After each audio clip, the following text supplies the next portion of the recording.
SPEC Green International Awards là một giải kiến trúc danh giá dành cho kiến trúc sư trẻ, sinh viên kiến trúc tại Việt Nam và khu vực châu Á suốt nhiều năm liền, dưới sự bảo trợ của Hội Kiến trúc sư Việt Nam, nhà tài trợ Sơn SPEC thuộc công ty Four Oranges và đơn vị thực hiện, công ty cổ phần thiết kế và truyền thông Kiến Việt. Với mục đích xuyên suốt để hưởng ứng tuyên ngôn Kiến trúc Xanh Việt Nam cùng các tiêu chí kiến trúc xanh đã được Hội Kiến trúc sư Việt Nam công bố. Là một trong những thành viên ban giám khảo tại giải Kiến trúc Xanh SPEC Green 2018, ông Douglas L. Snyder, phó giám đốc phụ trách thiết kế bền vững, công ty ARDOR, đã để lại nhiều ấn tượng với các kiến trúc sư và sinh viên kiến trúc tại Việt Nam bởi những kinh nghiệm dày dặn của mình. For me, I saw it as a great opportunity, an exciting opportunity to help promote green building in Vietnam. And this was another opportunity for me to collaborate with other green building focused professionals to highlight some really great designs. I hadn't reviewed 200 designs in 2 days before, so that was a new thing for me. It was great just to interact with everybody and see and feel that the green building movement is going faster and is stronger in Vietnam. I guess probably maybe different people have different interpretations of what the core value of SPEC Go Green is, but for me, I think it's innovation in design to meet the needs of humanity, of people in Vietnam, our urban development, without compromising the environment. So how do we innovate? How do we design to make ourselves comfortable and to have a good lifestyle? But how do we do that without damaging the environment? And how do we do it to preserve the future?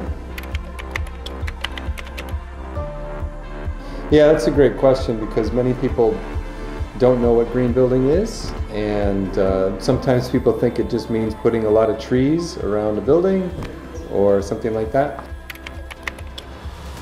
People think first of, like I said, about trees, but really we have to think about people and the aesthetics. So people need to be comfortable in a building. It needs to serve the community. It has to have a good purpose. And it needs to be beautiful, even. We need to make sure the environment inside is really healthy for us. And with climate change coming, we need to make sure our buildings can deal with the extreme weather and extreme temperatures that are coming. So we have to make sure that buildings function to protect. There's kind of some of the more typical things that people think about, which is energy efficiency.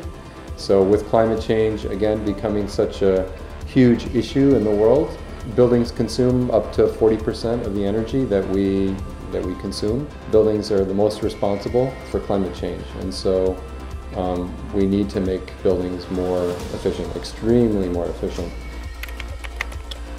Generally water efficiency, which can be approached from a few different ways, but we have to protect and is also threatened by climate change.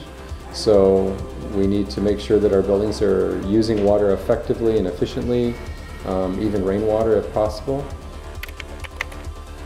So 40% of materials also that are consumed in the world go to buildings. So material sustainability is critical, is really important. And the current focus is towards life cycle assessment, life cycle analysis of materials. Kind of what I mentioned, but it's the toxicity of materials in the indoor environment and trying to protect people's health.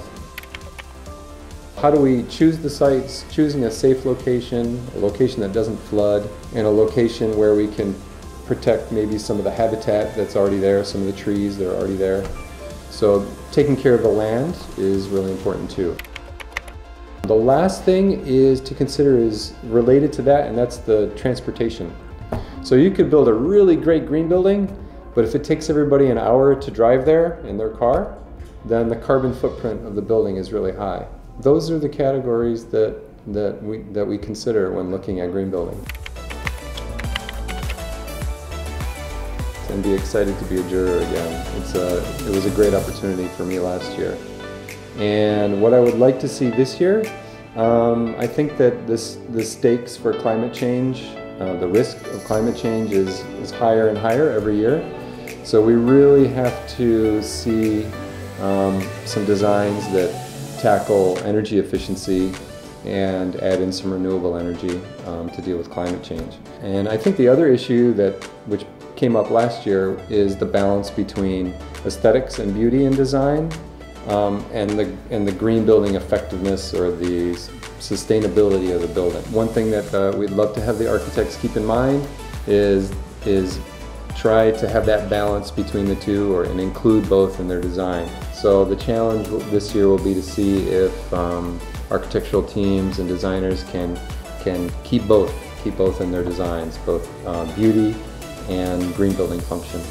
Trải qua hành trình 5 năm với gần 1.000 bài dự thi, SPEC Green International Awards vừa là cơ hội thể hiện đam mê với các không gian hình khối, sáng tạo các giải pháp thực tế xanh, bền vững, vừa truyền cảm hứng cho những tài năng kiến trúc sư trẻ, sinh viên kiến trúc, khuyến khích sáng tạo cho nền kiến trúc xanh Việt Nam.